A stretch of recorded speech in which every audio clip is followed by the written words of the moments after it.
오늘 함께 보실 말씀은 신약성경 사도행전 21장 27절부터 36절까지 말씀입니다.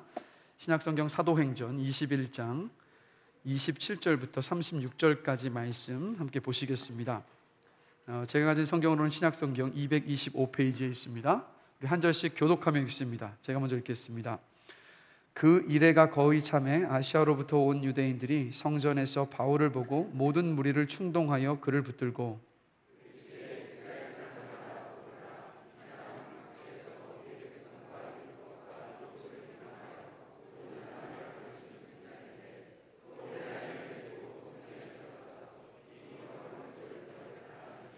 이는 그들이 전에 에베소 사람 드로비모가 바울과 함께 시내에 있음을 보고 바울이 그를 성전에 데리고 들어간 줄로 생각함이로라.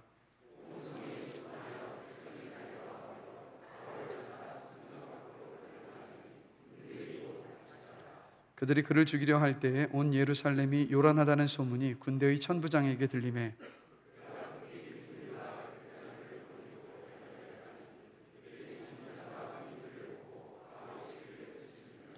이에 천부장이 가까이 가서 바울을 잡아 두 쇠사슬로 결박하라 명하고 그가 누구이며 그가 무슨 일을 하였느냐 물으니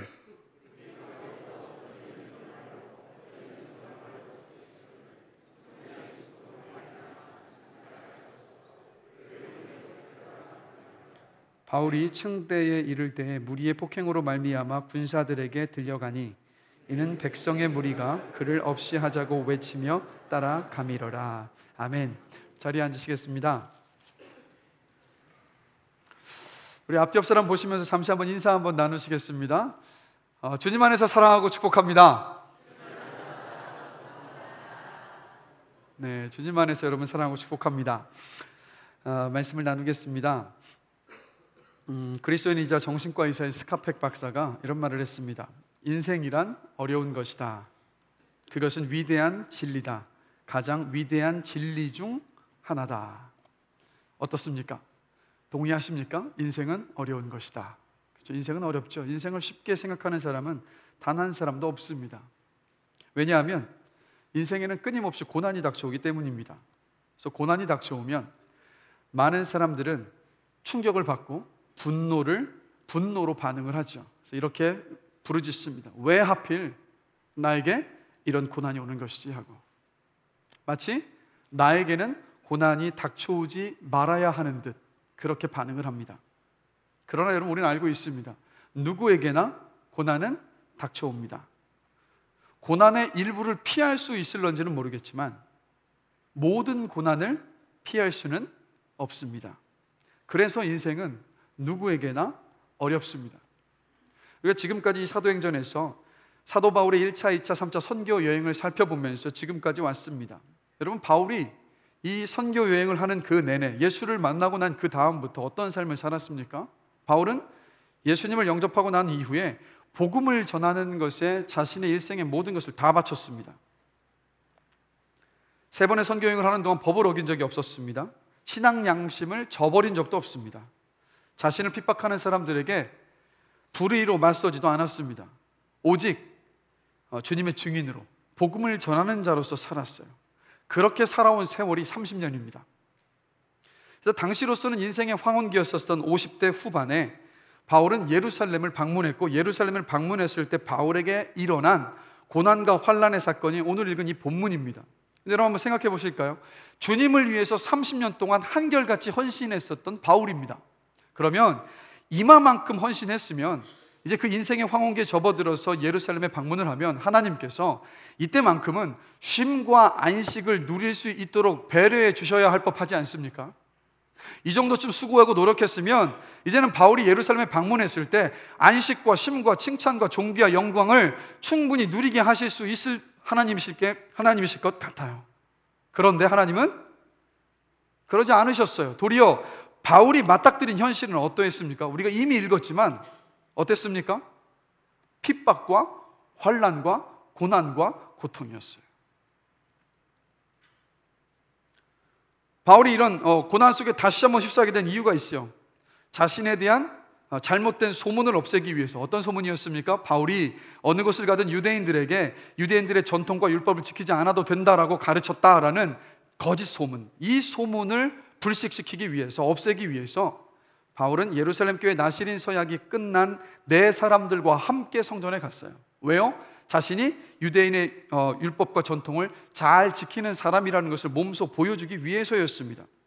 그래서 성전 안에 있었는데 그곳에서 누구를 만나냐면 에베소에서 바울이 복음을 전하고 교회를 세울 때 바울을 심하게 핍박했었던 유대인들이 그곳에 있었어요. 그들이 바울을 보자마자 바울의 손을 묶고 주변에 있었던 수많은, 절기를 지키게 와 있었던 수많은 다른 유대인들을 선동해가지고 바울을 때리기 시작을 합니다. 이 혼란을 로마 군대 천부장이 이 성전 안에 일어났던 이 소동의 소식을 듣고 로마 군대를 급히 이끌고 성전으로 들어갔습니다. 그래서 로마군이 바울을 쇠사슬로 묶고 로마 병영으로 데려가려는데, 그렇게 데려가는 와중에도 유대인들이 달려들어서 계속해서 바울을 폭행을 합니다. 그래서 로마 병사들이 어쩔 수 없이 바울을 들어 올려서, 그러니까 쇠사슬을 산 바울을 자기들 머리 위로 들어 올려서 그렇게 병영으로 데려가야 했어요. 자, 여러분 보십시오. 주님을 위해서 한평생을 주님을 위해서, 복음을 위해서 충성되이 바친 바울인데 이렇게 억울하고 비참한 상황에 또 맞닥뜨렸다는 거예요. 자, 그런데 여러분, 저와 여러분들이 이 땅을 살아가면서 우리 눈에 보이는 것이 전부가 아닙니다. 그것을 믿으십니까? 우리 눈에 보여지는 모든 것이 다가 아니에요. 억울하고 비참해 보이는 이 상황 속에서도 오늘 본문을 보면 하나님은 바울을 보호하고 계셨고 바울을 인도하고 계셨음을 우리가 볼 수 있습니다.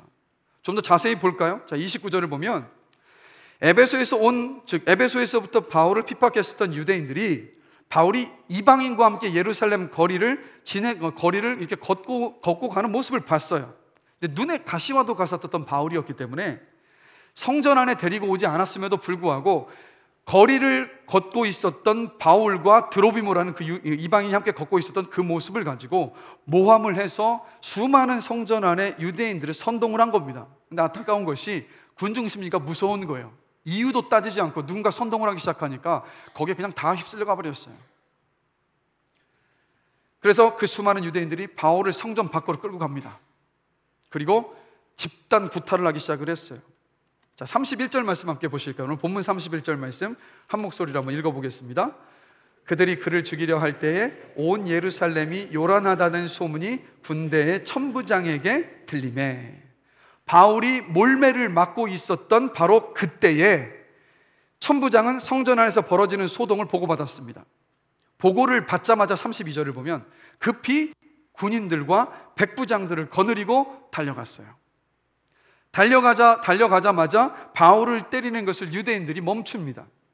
바울이 유대인들에게 몰매를 맞고 있을 때 어떤 일이 일어났느냐? 반대편에서는 천부장이 보고를 받고 급히 군대를 출동시키는 이 일이 톱니바퀴와 같이 맞물려서 일어나고 있었어요. 만약에 천부장이 로마 군대를 데리고 조금이라도 늦게 갔었다면 바울은 몰매를 맞고 죽었을 거예요. 그러나 아주 정확한 타이밍에 절묘하게 천부장이 병사들과 함께 바울에게 갔었던 겁니다.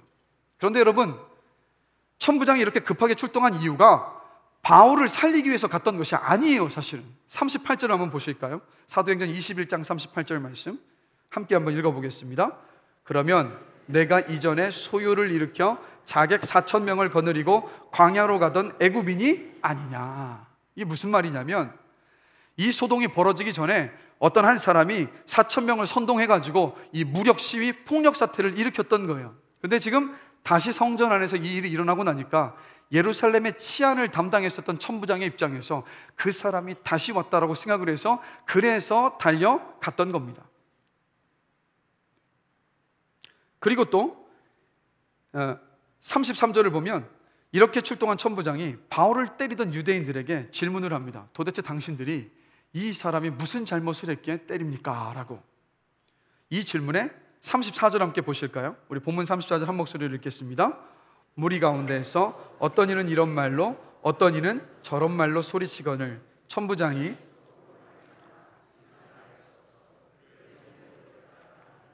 자 보십시오. 질문을 했는데 어느 누구도 명쾌한 답변을 내놓지 못했어요. 만약에 그 유대인들 가운데 한 사람이라도 바울이 성전을 모독했기 때문에 우리의 종교 율법을 따라서 바울을 처형하고 있는 중입니다 라고 한 사람이라도 이렇게 말했으면요, 당시 로마는 유대인들의 종교법을 존중했기 때문에 바울을 그냥 맞아 죽도록 내버려뒀을 겁니다. 근데 어느 누구도 답변하지 못했어요. 그러자 천부장이 선택한 것이 뭡니까? 바울을 쇠사슬로 묶어서 로마 병영으로 데려갔던 겁니다.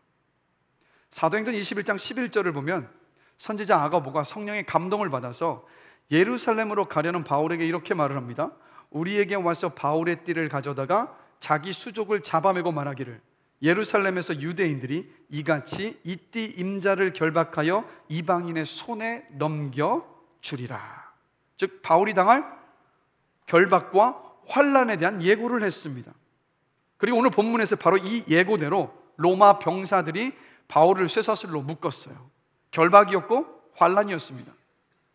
그러나 겉으로 보면 결박이었고 환난이었고 고통이고 고난이지만, 그러나 여러분 잘 보십시오. 이 쇠사슬은 환난 가운데 있었던 바울을 지키는 하나님의 보호하심이었다는 거예요.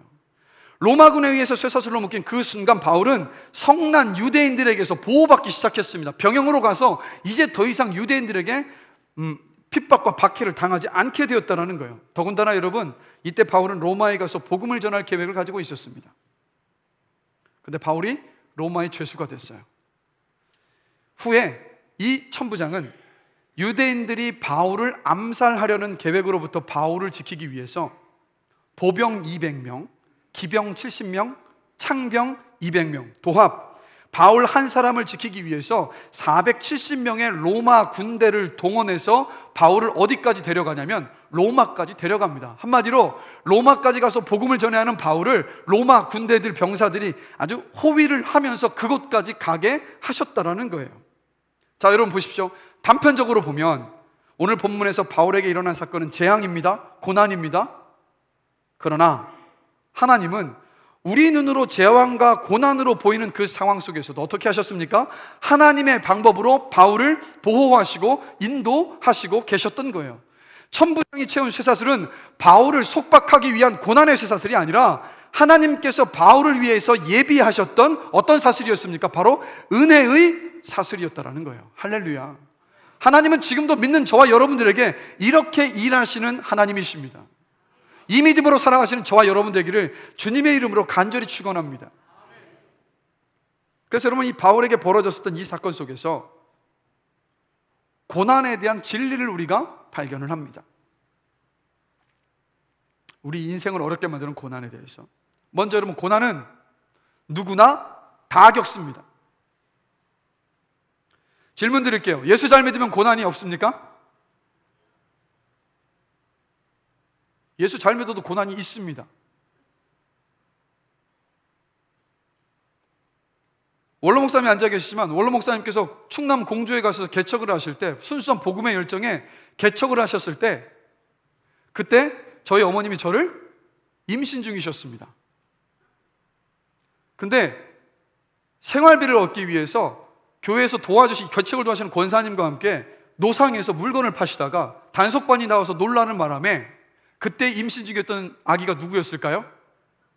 접니다. 근데 7개월 만에 태어났어요. 저는 칠삭동입니다. 바보가 되거나 천재가 되거나 둘 중에 하나라고 하죠. 가끔은 제가 하나님께 원망을 하기도 합니다. 이왕 칠삭동이로 태어나게 하실 것 같으면 좀 천재로 한명회처럼 그렇게 좀 태어나게 하시지 이렇게 평범하게 하셨습니까? 가끔 이제 농담으로 하나님께 그렇게 말씀할 때도 있는데, 여러분, 복음을 전하게 갔었던 젊은 개척교회 목사가 도대체 어떤 큰 잘못을 했기에 7개월 만에 놀라서 그 아이가 태어나만 했겠습니까? 그 고난의 이유가 있겠습니까? 예수 잘 믿어도 고난은 있습니다.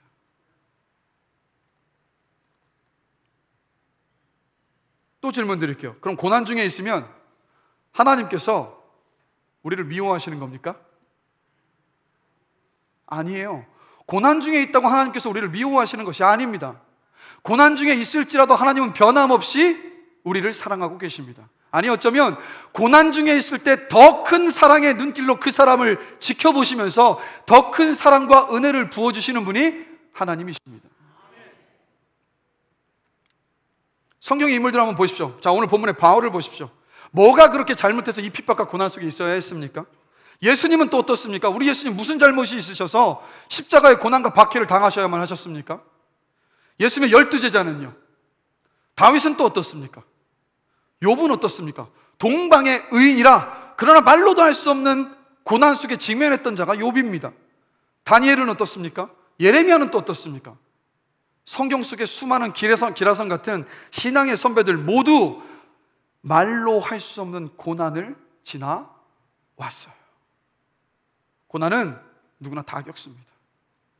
여러분 김동호 목사님 아시죠? 김동호 목사님 지금 폐암 2기 판정을 받으시고 폐의 20%를 절개하는 수술을 받으시고 지금 항암 치료를 받으면서 투병 중이십니다. 김동호 목사님도 처음에 암에 걸리셨을 때 그 설교 중에 이런 말씀을 하시더라고요. 이런 질문을 하나님께 원망하며 드렸대요. 하나님 왜 하필 납니까? 왜 하필 납니까? 답이 안 나와서 마음에 막 울분이 생기시더라는 거예요. 근데 가만히 이제 이 답을 얻고 싶어서 왜 하필 나냐고 하나님께 부르시면서 참참히 기도하고 있는데 갑자기 마음 안에 이런 생각이 들더랍니다. 왜? 너는 고난받지 말아야 할 이유가 있니? 그 순간 김동호 목사님이 이렇게 말씀하시더라고요. 아무런 답을 할 수가 없었더라고요. 내가 고난을 받지 말아야 할 이유가 하나도 없더라는 거예요. 그 다음부터 김동호 목사님 더 이상 이 문제로 씨름하지 않으셨어요. 이 문제로 씨름하지 않고 지금 김동호 목사님 어떤 사역을 하고 계시냐면 암 환우들을 본인이 암이라는 그 고난을 지나가고 있다 보니까 암 환우들을 깊이 치유하는 치유 집회를 해나가고 계신 거예요. 본인이 겪고 나니까 암 환자들이 겪는 고통이 어떠한 것인지를 너무 깊이 이해하게 되니까 하나님이 이렇게 일해 가시는 거예요. 고난은요 여러분 저와 여러분들의 실수와 죄와 잘못된 선택 때문에도 올 수 있습니다. 그런데 어떤 고난은 우리가 이유를 모르는 고난도 있어요. 그런데 기억하십시오. 어떤 고난 가운데 있다 하더라도 하나님은 우리를 미워하시는 것도 아니고 외면하시는 것도 아닙니다. 내 신앙이 잘못되었기 때문도 아니에요. 다시 한번 말씀드립니다. 고난은 누구나 겪어요. 말씀이 분명하게 이야기합니다. 로마서 8장 17절입니다. 함께 보실까요? 로마서 8장 17절 한 목소리로 읽습니다. 자녀이면 또한 상속자 곧 하나님의 상속자요 그리스도와 함께한 상속자니 우리가 그와 함께 영광을 받기 위하여 고난도 함께 받아야 할 것이니라. 무슨 말입니까? 예수님과 닮은 영광된 모습으로 변화시키도록 하시기 위해서 하나님은 저와 여러분의 고난을 허락하신다는 거예요. 빌립보서 1장 29절 말씀도 함께 읽겠습니다. 그리스도를 위하여 너희에게 은혜를 주신 것은 다만 그를 믿을 뿐 아니라 또한 그를 위하여 고난도 받게 하려 하심이라. 아멘. 하나님은 기억하십시오. 고난을 허락하시고 그 모든 고난을 통하여서 저와 여러분을 지금도 하나님의 마음에 합당한 자로 하나님을 닮아가는 사람으로 빚어가고 계십니다. 그래서 고난은 누구나 겪는 거니까 왜 나만 겪는 고난이라고 그 질문을 던지면서 시간을 허비하지 마세요. 찬양도 있지 않습니까? 왜 나만 겪는 고난이냐고 불평하지 마세요. 왜요? 다 겪는 고난이고 그 고난 가운데 하나님께서 함께하고 계시기 때문입니다. 두 번째로 고난은요 우리를 새로운 믿음의 차원으로 이끌어갑니다. 새로운 믿음의 차원으로 이끌어가요. 자, 성령께서 감동을 주셔서 선지자 아가보를 통해서 바울이 예루살렘에 가면 환난과 결박이 있다는 것을 알려주셨어요. 경고 사인을 받은 거죠. 가면 잡힌다. 근데 바울은 그럼에도 불구하고 예루살렘으로 가겠다고 합니다. 같이 함께 있었던 가이사랴에 함께 머물고 있었던 동역자들 모두가 다 이대로 두면 바울이 잡혀서 죽을 것이라는 두려움에 울면서 바울을 만류해요. 제발 가지 마시오. 제발 가지 마십시오. 잡힌다고 하는데 가지 말라고. 그때 바울이 이렇게 말합니다. 사도행전 21장 13절 우리 한 목소리로 한번 읽어보겠습니다. 여러분이 어찌하여 울어 내 마음을 상하게 하느냐? 나는 주 예수의 이름을 위하여 살렘에서 죽을 것도 각오하였노라. 여러분, 바울의 이 고백이 순간적으로 나왔었던 아주 무모한 고백이 아닙니다. 충동적인 고백도 아니었어요. 이거 어떻게 알 수 있냐면 사도행전 21장 15절을 보면 바울이 이 고백을 하고 난 다음에 바로 예루살렘으로 떠난 게 아니라 며칠을 더 가이사랴에 머물고 있다가 그 다음에 여장을 챙겨서 예루살렘으로 갔습니다. 무슨 말입니까? 며칠을 기다리면서 얼마든지 충동적인 고백이었고 무모한 고백이었다라고 한다면 이 말을 취소하고 가지 않을 수도 있었을 거예요. 그러나 바울은 끝까지 이 고백 그대로 예루살렘으로 갔습니다. 무슨 말입니까? 확신의 고백이었고 믿음의 고백이었다라는 거예요. 어떤 믿음이었겠습니까? 선하신 하나님을 향한 믿음의 고백. 무슨 말입니까? 고난이 내 앞에 기다리고 있다 하더라도 그 고난 가운데서도 하나님은 나를 향한 선하신 뜻을 이루어 가시는 하나님이시다라는 그 믿음의 확신이 있었기 때문에 바울은 고난의 경고를 받았음에도 불구하고 그 하나님을 신뢰하면서 복음 때문에 하나님의 그 사명을 감당하기 위해서 예루살렘으로 걸어갔던 거예요. 하나님을 신뢰하는 믿음 가운데 있었던 사람이 바울입니다. 근데 여러분, 바울이요, 예수 믿고 처음부터 이런 믿음의 사람이었을까요? 어땠을 거라고 생각하십니까? 바울 처음부터 이런 믿음의 사람이 아니었습니다. 바울도. 빌립보서 3장 4절과 6절을 보면 바울이 자신의 어떤 육체적으로 그냥 겉으로 자신이 가지고 있었던 자랑할 만한 것들을 이렇게 자랑을 합니다. 그러나 나도 육체를 신뢰할 만하며 만일 누구든지 다른 이가 육체를 신뢰할 것이 있는 줄로 생각하면 나는 더욱 그러하리니 나는 8일 만에 할례를 받고 이스라엘 족속이요 베냐민 지파요 히브리인 중에 히브리인이요 율법으로는 바리새인이요 열심으로는 교회를 박해하고 율법의 의로는 흠이 없는 자라.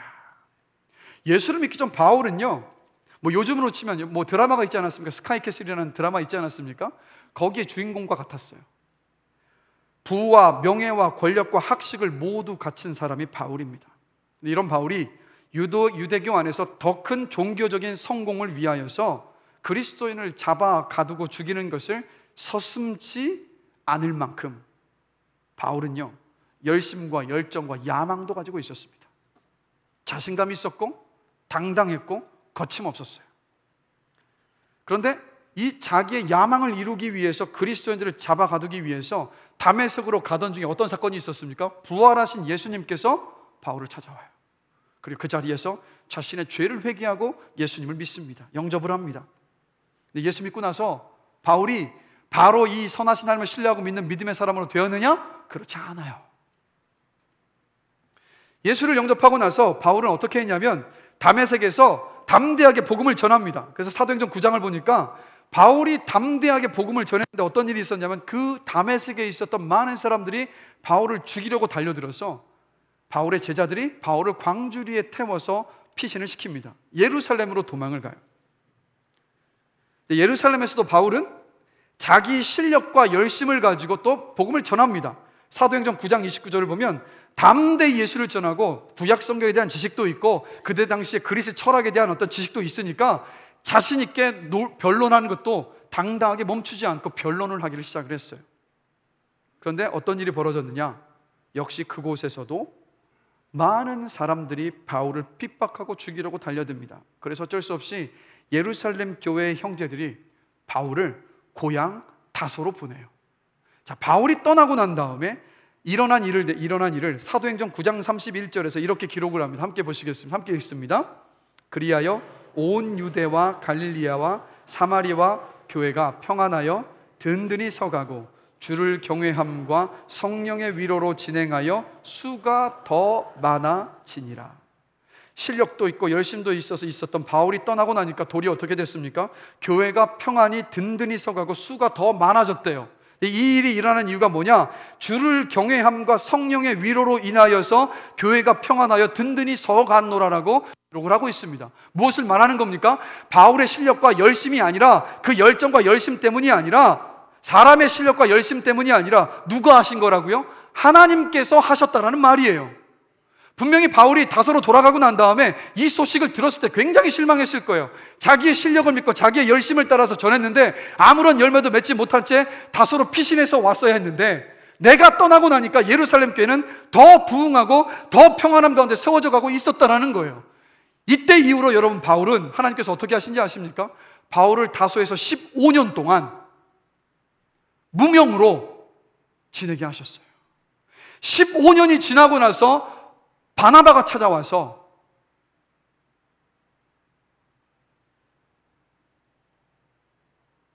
바울을 불러서 사역을 시작합니다. 마치 모세가 40년 동안 광야에서 양치기로 지내야 했었던 그 시절처럼 하나님은 바울을 다듬으셨던 거예요. 겸손한 자로, 하나님을 의지하는 사람으로 바꾸셨던 겁니다. 그 시간 동안. 여러분, 저와 여러분도 똑같지 않습니까? 실력 있고 재능도 있고 재물도 있고 지위도 있고 건강도 있고 열정도 있고 외모도 있고 하면 내 힘으로 모든 것을 다 할 수 있다고 생각을 해요. 좋은 결과를 당연히 얻을 수 있다고 생각합니다. 모든 좋은 결과에 대해서 우리는 어떻게 생각합니까? 내가 내 노력과 내 열심 때문에 이 결과를 얻었다라고 생각을 해요. 그런데 여러분, 요한복음 15장 4절과 5절을 보면 예수님께서 이런 말씀을 하십니다. 함께 읽겠습니다. 내 안에 거하라, 나도 너희 안에 거하리라. 가지가 포도나무에 붙어있지 아니하면 스스로 열매를 맺을 수 없음 같이 너희도 내 안에 있지 아니하면 그러하리라. 나는 포도나무요 너희는 가지라. 그가 내 안에 내가 그 안에 거하면 사람이 열매를 많이 맺나니 나를 떠나서는 너희가 아무것도 할 수 없음이라. 아멘. 이게 무슨 말입니까? 그리스도인은 주님 없이는 아무것도 할 수 없음을 인정하는 사람입니다. 그리스도인은 전적으로 주님만 의지하는 사람입니다. 그리스도인은 하나님만을 전적으로 신뢰하는 사람입니다. 그런 믿음의 사람으로 성숙해져 가시는 저와 여러분 되시기를 주님의 이름으로 축복합니다. 오늘 본문의 바울은요, 그 시간을 지나고 나서, 숱한 고난 때를 지나고 나서 하나님을 전적으로 신뢰하는 사람으로 변화되어 있었어요. 고난의 예고가 있었음에도 예루살렘으로 갔습니다. 환난 속에서도 내가 신뢰하는 선하신 하나님께서 자신을 통해서 로마까지 복음이 전해지는 그 뜻을 이루어 가실 것을 믿었기 때문이에요.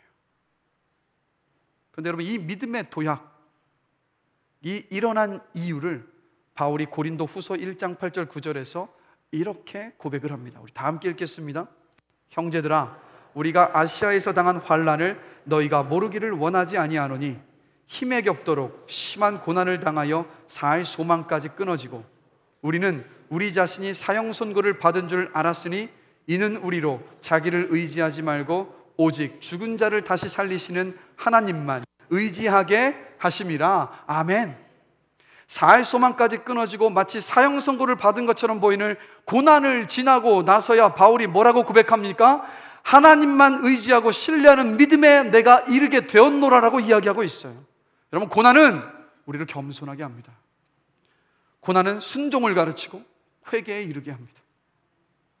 하나님만 의지하게 해요. 그리고 하나님만 의지하게 하게 되면서 소망을 품게 합니다. 그래서 바울이 이 고백한 후에 고린도후서 1장 10절에서 이렇게 이야기를 합니다. 다 같이 읽습니다. 그가 이같이 큰 사망에서 우리를 건지셨고 또 건지실 것이며 이후에도 건지시기를 그에게 바라노라. 할렐루야. 바울이 소망을 어디에 두고 있습니까? 하나님께 두고 있다고요. 하나님께 소망을 두면 흔들림이 없습니다. 하나님께 소망을 두면 자유함이 있습니다. 그분께서 책임지실 것이고 그분께서 우리가 기대하는 것보다 더 선하신 것을 이루어 가시기 때문이에요. 고난을 지나고 나서야 바울이 이 믿음 가운데 이르렀노라고 지금 이야기합니다. 이렇게 본다면 여러분, 고난은 분명히 힘들고 어렵고 고통스러운 시간이지만 우리는 그 고난 가운데서 소망을 볼 수 있다는 거예요. 그래서 여러분, 믿음은 주여 믿습니다 외치면서 내가 내 소원이 이루어질 것을 기다리며 믿는 것이 믿음이 아니에요. 여러분, 그게 믿음이 아니라고요. 제럴드 시처의 하나님의 뜻이라는 책을 보면 믿음을 이렇게 정의합니다. 고난이 찾아오는 이유와, 함께 읽습니다. 고난이 찾아오는 이유와 고난에 대한 하나님의 의도를 명확히 이해하지 못함에도 불구하고 헤아릴 수 없는 하나님의 뜻에 기꺼이 자신을 맡기려는 마음이 곧 믿음이다. 이게 믿음이에요.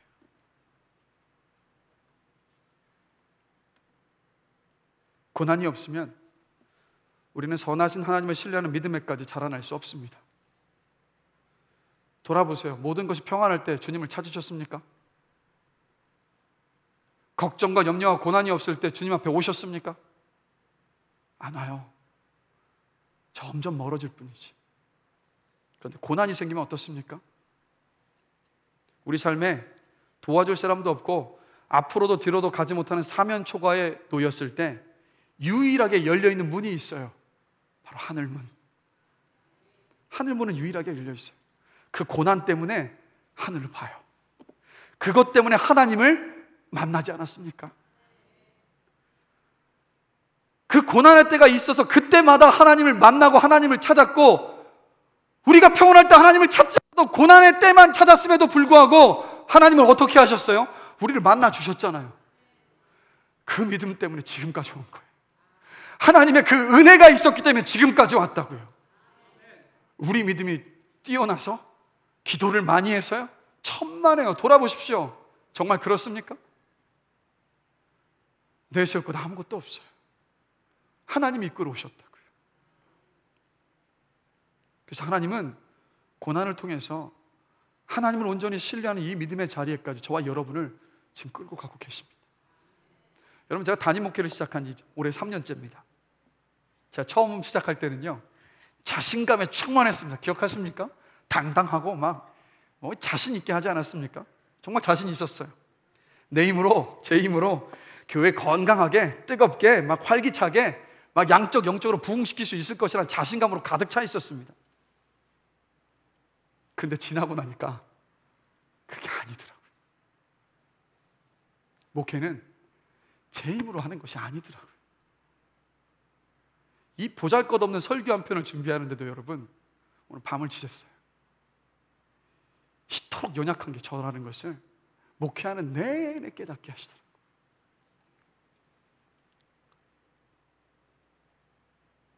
제가 열정을 가지고 말씀을 전하고 제자 훈련도 하고 성경을 가르치면요, 막 말로 다 했으면 기적 같은 변화가 일어날 것이라고 생각했어요. 근데 생각처럼 그렇지 않은 것 같아요. 그래서 솔직히 실망하며 저를 탓할 때가 많습니다. 근데 그런 가운데 하나님께서 이 말씀을 주시더라고요. 이사야 55장 10절 11절입니다. 제가 읽어드릴게요. 이는 비와 눈이 하늘로부터 내려서 그리로 되돌아가지 아니하고 땅을 적셔서 소출이 나게 하며 싹이 나게 하여 파종하는 자에게는 종자를 주며 먹는 자에게는 양식을 줌과 같이 내 입에서 나가는 말도 이와 같이 헛되이 내게로 되돌아오지 아니하고 나의 기뻐하는 뜻을 이루며 내가 보낸 일에 형통함이니라. 무슨 말인지 아십니까? 이 말씀이 제 열심과 제 실력이 아니라 하나님의 말씀의 능력이 있다는 거예요. 그리고 하나님께서 저같이 부족한 자를 통해서 뿌려진 말씀의 씨앗을 통해서 일하시겠다라는 말씀이에요. 그래서 제가 요즘 깊이 배우고 있습니다. 목회는 하나님만 의지하고 신뢰하는 것이라고. 근데 여러분, 목회뿐입니까? 목회만 그렇습니까? 여러분의 인생도 똑같아요. 인생도 하나님만 의지하고 신뢰하며 걸어가는 길인 줄로 믿습니다. 우리를 구원하신 이유가 뭐냐면 하나님만 의지하고 신뢰하는 자리에까지 이끄시기 위함이에요. 여러분, 하나님을 사랑하십니까? 뭘로 증명하실 거예요?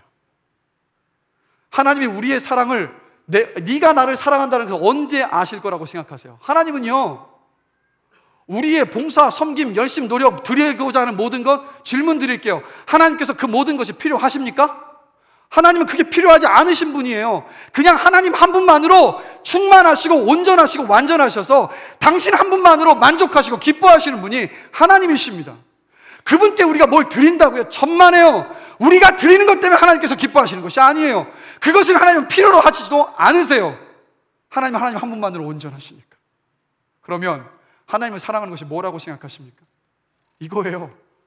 그분을, 그 충만하시고 온전하신 그분을 온전히 신뢰하며 의지하는 사람이 그 사람을 보시면서 하나님을 아시는 거예요. 아, 그래, 네가 나를 인정하고 사랑하는구나.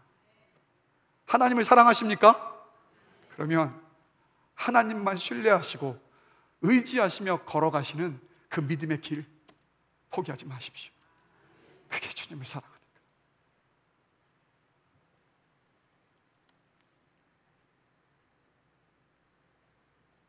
세 번째로, 오늘 본문 속에서 보는 고난에 대한 진리 세 번째는 뭐냐면, 여러분, 고난 가운데 반드시 하나님의 은혜의 때가 있습니다. 고난 가운데 반드시 하나님의 은혜의 때가 있어요. 하나님께서 은혜를 베풀기로 작정하신 때가 있습니다. 우리가 볼 때는요, 은혜가 임하면 갑작스럽게 나에게 은혜가 임한 것처럼 느껴지지 않습니까? 그러나 그 모든 은혜는요, 하나님의 시간표 안에 있습니다. 자, 이건 제 말이 아니라, 자, 전도서 3장 1절 말씀 함께 보겠습니다. 함께 읽습니다. 범사에 기한이 있고 천하만사가 다 때가 있나니. 자, 이 성경을 Today's English 버전 그 성경을 보면 이렇게 번역을 합니다. 이 3화까지 준비해 주셨네요. 발음이 좋지 않아서 읽지는 않겠습니다. 해석을 해드릴게요. 이게 무슨 뜻이냐면, 세상에서 일어나는 모든 일은 하나님이 선택하신 시간에 이루어진다라는 거예요. 세상에서 일어나는 모든 일은 하나님께서 선택하신 시간에 이루어집니다. 여러분, 태어날 때와 죽을 때만 하나님께서 정하신 것이 아니에요. 치료하실 때와 세우실 때, 울 때와 넘어질 때까지도 하나님께서 정하셨습니다. 그런데 여러분, 울 때와 넘어질 때는 가능한 피해가고 싶은 시간들이지 않습니까? 그러나 하나님은 그 시간조차도 준비해 두신 거예요. 그런데 우리가 그 피해가고 싶고 좀 어떻게든 벗어나고 싶은 그 순간들까지도 인내하면서 맞아들여야 할 이유가 있습니다. 전도서 3장 11절입니다. 함께 읽습니다. 하나님이 모든 것을 지으시되 때를 따라 아름답게 하셨고, 다시 한번 읽습니다. 하나님이 모든 것을 지으시되 때를 따라 아름답게 하셨고. 우리가 볼 때는 울 때이고 피하고 싶을 때가 고난의 때예요. 고통의 때예요. 그러나 하나님 뭐라고 말씀하십니까? 하나님은 그때조차도 어떻게 하신다고요? 아름답게 하실 것이라고 지금 약속하고 계십니다. 본문의 바울을 보십시오. 이방인들에게 결박당해서 넘어지게 될 것이라는 환난의 예고를 받았습니다. 그러나 하나님은 그 환난의 때를 은혜의 때로 하나님의 선하신 뜻을 이루어 가시는 놀라운 그 기적의 때로 바꾸시고 변화시켰던 모습을 우리가 오늘 본문 속에서 보고 있지 않습니까?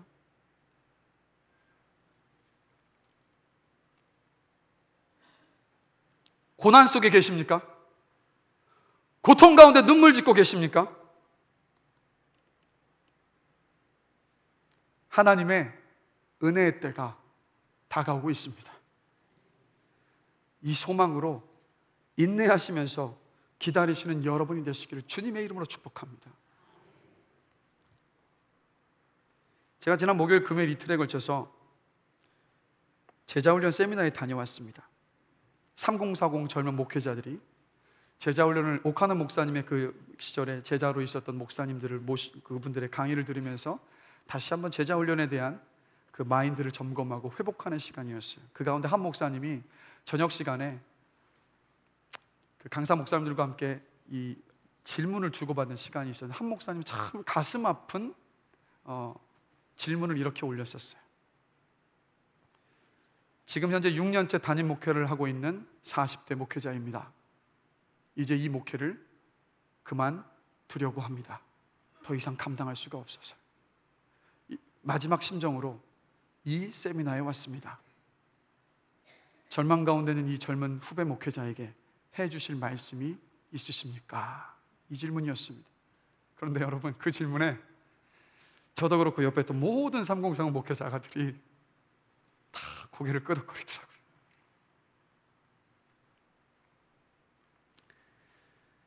그 앞에 있었던 패널 목사님 가운데 분당우리 교회 이찬수 목사님 계셨습니다. 오카나 목사님의 제자시잖아요. 이찬수 목사님이 이렇게 말씀을 하시더라고요. 그 목회자를 향하여서, 익명의 목회자였기 때문에 누구인지 몰라요.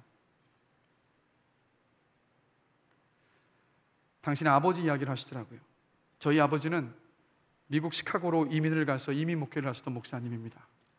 근데 우리 아버지는 강단에 설 때마다 말을 더듬어서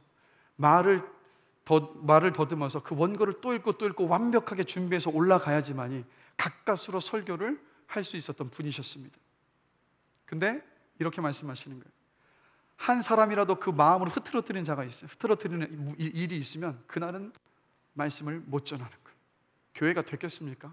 안 되잖아요. 그래서 이찬수 목사님 아버님이 작심을 하고 40일 금식 기도에 들어가셨어요. 금식 기도를 하면 이렇게 되지 않습니까? 말 더듬는 것도 고치고 말씀을 멋지게 전해가지고 교회를 멋있게 이끌어가는 게 그 끝이어야 되지 않습니까? 근데 이렇게 말씀하셔요. 17일 만에 우리 아버지는 돌아가셨습니다. 그 순간부터 우리 가족은 이민 간 시카고에서 고통과 고난의 길로 던져졌습니다 라고 말씀하시더라고요. 생각해 보십시오. 가장이 사라지고 이억만리 떨어진 미국 땅에서 이제 그 생계를 꾸려나가야 되는 고난 속에 직면한 거예요. 근데 목사님 이런 말씀을 하시더라고요. 그런데 그 고난 속에 있었지만 하나님은 지금 저를 이 자리까지 인도하셨습니다. 제가 이렇게 목회를 감당하고 있는 것은 저는 제가 잘나서가 아니라 금식기도 하시다가 17일 만에 돌아가신 우리 아버지 때문이라고 저는 믿습니다. 그러면서 그 젊은 목회자 이렇게 말씀하시더라고요. 저도 버티고 있습니다. 버텨왔고 버티고 있습니다. 버티십시오. 하나님의 은혜가 반드시 임할 것입니다. 이렇게 말씀을 하시더라고요. 그 말에 얼마나 눈물이 나든지요. 여러분 기억하십시오. 고난 가운데 반드시 하나님의 은혜의 때가 있습니다. 그 은혜의 때가 다가오고 있습니다. 말씀을 준비하면 쏟아지는 은혜라는 최병락 목사님의 책에서 하나님의 은혜의 때를 소망 중에 인내하며 기다리는 좋은 방법을 제가 한 가지를 배웠어요. 시편 102편 13절 말씀입니다. 시편 102편 13절 말씀, 우리 다 함께 한번 읽어보겠습니다. 주께서 일어나사 시온을 긍휼히 여기시리니 지금은 그에게 은혜를 베푸실 때라 정한 기한이 다가옴이니이다. 말씀 그대로 띄워주십시오. 자, 이 말씀에 시온과 그를 여러분의 이름을 넣어서 다시 한번 읽어보겠습니다. 이렇게요. 주께서 일어나사 성진을 긍휼히 여기시리니 지금은 성진에게 은혜를 베푸실 때라 정한 기한이 다가옴이니이다. 자, 여러분의 이름을 넣어서 우리 한번 읽어보겠습니다. 주께서 일어나사 성진을 긍휼히 여기시리니 지금은 성진에게 은혜를 베푸실 때라 정한 기한이 다가옴이니이다. 우리 다시 한번 읽습니다. 주께서 일어나사 성진을 긍휼히 여기시리니 지금은 성진에게 은혜를 베푸실 때라 정한 기한이 다가옴이니이다. 할렐루야. 제가 말씀을 준비하면서 새벽에 이 이름을 넣고 몇 번이고 되뇌었어요. 사실 마음이 좀 조급해졌고 하나님의 은혜의 때가 좀 지연되는 것 같아서 그런 어떤 염려와 근심 속에 있었는데 이 말씀을 암송하고 나니까 되뇌이다 보니까 불안과 염려, 조급함이 사라지고 제 안에 소망이 솟아나더라고요. 여러분, 이 소망을 붙잡고 기다리다 보면 하나님이 정하신 은혜의 때가 어김없이 반드시 찾아옵니다. 말씀을 마무리하겠습니다. 여러분, 사람이 겪는 고통과 고난 그 어떤 것도요 하나님께서 원하시는 것이 아닙니다. 아담과 하와가 하나님께 반역한 결과로 죄와 고난이 세상에 들어와서 이 온 자연 만물이, 온 세상이 신음하고 있습니다. 하나님은 죄를 싫어하세요. 죄를 정죄하시고 고난을 슬퍼하십니다. 그러나 하나님은 고난을 허용하세요. 고난은 여러분 고통스럽습니다. 그러나 고난은 우리를 겸손하게 만듭니다. 고난은 우리로 하여금 소망을 품게 합니다. 어떤 소망이요? 이 고난을 이겨내고 은혜를 주실 소망. 고난을 통해서 우리는 순종을 배웁니다. 그리고 훈련과 회개에 이르게 해요. 그래서 여러분, 고난은 역설입니다. 고난을 통해서 하나님만 신뢰하고 의지하게 하셔서 하나님은 우리로 하여금 자유케 하십니다. 여러분, 영생이 무엇인지 아세요? 영생은 하나님을 아는 거예요. 고난의 때 우리는 하나님을 알아요. 하나님을 알 때 영원한 생명이 우리 가운데 충만히 임합니다. 그래서 고난은 피하고 싶지만 피해야 될 것이 아니라 소망 중에 인내하며 지나가야 하는, 버텨내야만 하는 것입니다. 그래서 제가 간절히 원하는 것은 고난을 통해서 하나님만 신뢰하고 의지하는 저와 여러분이 되시기를 주님의 이름으로 간절히 축원합니다.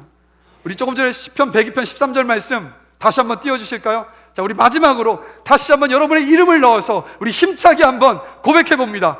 주께서 일어나사 성진을 긍휼히 여기시리니 지금은 성진에게 은혜를 베푸실 때라. 정한 기한이 다가옴이니이다. 할렐루야. 우리 이 시간 함께 들었던 말씀을 생각하면서 함께 찬양하기를 원합니다. 오늘 제가 전하고자 했던 말씀의 메시지 모든 것을 다 담고 있는 찬양이 왜 나만 겪는 고난이냐고. 우리 다 함께 찬양하겠습니다. 가사를 음미하시면서 깊이 묵상하면서 찬양합니다. 왜 나만 겪는 고난이냐고. 불평하지 마세요. 고난을 뒤편에 있는 주님이 주실 주고 미리 보면서 감사하세요. 왜 이런 슬픔 찾아왔는지, 왜 이런 슬픔 찾아왔는지 원망하지 마세요. 당신이 잃은 것보다 주님께 받은 은혜 더욱 많음에 감사하세요.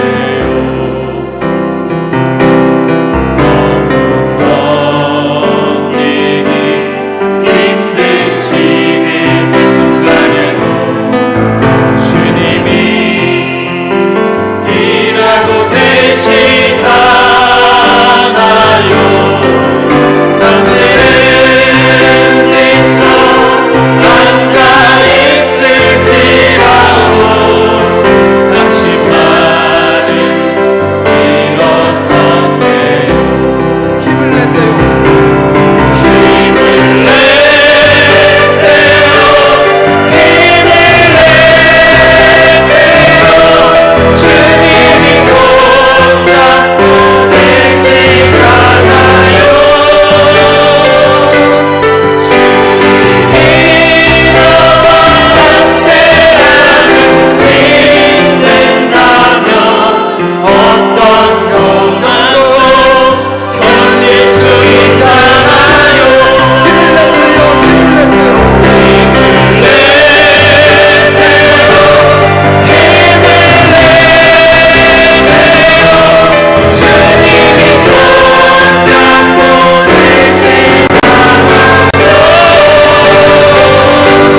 주님이 나와 함께하는 믿는다면 어떤 고난도 견딜 수 있잖아요. 이 시간 들었던 말씀과 이 찬양의 가사를 생각하면서 잠시 기도하기를 원합니다. 하나님, 고난 중에 하나님은 나를 긍휼히 여기심을 믿습니다. 하나님께서 작정하신 은혜를 베푸실 때가 다가오고 있음을 믿습니다. 고난을 지나 하나님만을 신뢰하고 의지하는 믿음의 자리에까지 이르게 하실 것을 믿습니다. 그 믿음 가운데 자유하게 하실 것을 믿습니다. 고난을 통해서 나를 겸손케 하시고 주님께 소망을 두게 하시고 순종을 배우게 하시고 훈련과 회개에 이르게 하실 것을 믿습니다. 나를 힘들게 하고 나를 사로잡은 고난의 쇠사슬은 나를 보호하고 나를 자유케 하시는 은혜의 사슬임을 믿습니다라고 우리 들었던 말씀을 생각하시면서 이 시간 잠시 기도함으로 나아갑니다. 다 같이 기도하겠습니다. 기도하겠습니다. 하나님 아버지, 고난 중에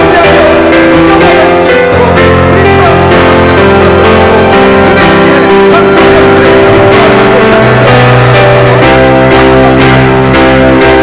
나를 긍휼히 여기심을 믿습니다. 하나님 아버지, 고난 중에도 하나님은 우리를 긍휼히 여기심을 믿습니다.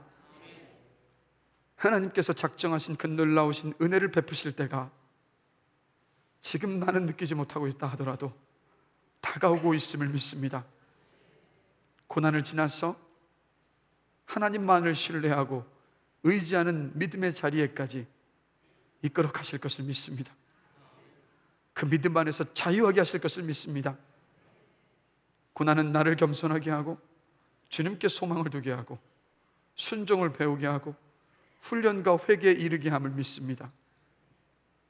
그리고 무엇보다 나를 힘들게 하고 나를 사로잡은 고난의 그 쇠사슬이 나를 보호하고 나를 자유케 하시는 은혜의 사슬임을 믿습니다. 하나님, 우리 사랑하는 성도들 가운데 고난과 고통 속을 지나고 있는 성도들이 있습니다. 시편 102편 13절의 말씀처럼 주께서 일어나사 나를 긍휼히 여기시리니 지금은 나에게 은혜를 베푸실 때라 정한 기한이 다가옴이니라 라는 주님의 은혜의 약속의 말씀을 붙잡고 그 고난의 때를, 고통의 때를 넉넉히 감당하며 이겨내며 버티며 지나가게 하여 주옵소서. 감사합니다. 예수 그리스도의 이름으로 기도드렸습니다. 아멘.